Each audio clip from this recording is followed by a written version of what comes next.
വിവാഹിതയായ ഒരാള് ഈ ഭൂമിയിൽ ഏറ്റവും സ്നേഹിക്കേണ്ടത് സംശയലേശമന്യേ നിങ്ങളുടെ ജീവിത പങ്കാളിയെ ആയിരിക്കണം. കാരണം മറ്റൊരു ബന്ധത്തിലും കർത്താവ് പറഞ്ഞിട്ടില്ല ഇനി മുതൽ നിങ്ങൾ രണ്ടല്ല ഒന്നാണ്. മാതാപിതാക്കളും മക്കളും തമ്മിലുള്ള ബന്ധത്തിൽ ഇങ്ങനെ ഒരു ഫോർമുല ഇല്ല.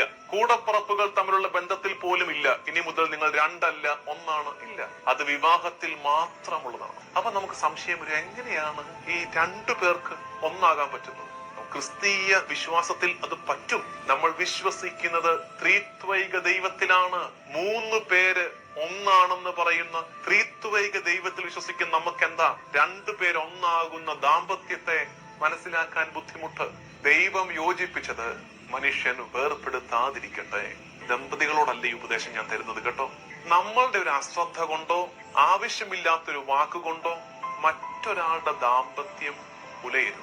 പ്രത്യേകിച്ച് ഈ ഭർത്താവിന്റെ അപ്പൻ അമ്മ, ഭാര്യയുടെ അപ്പൻ അമ്മ, ഭർത്താവിന്റെ കൂടപ്പിറപ്പുകൾ, ഭാര്യയുടെ കൂടപ്പിറപ്പുകൾ, അവരൊക്കെ ശ്രദ്ധിക്കേണ്ട ഒരു കാര്യമാണ്.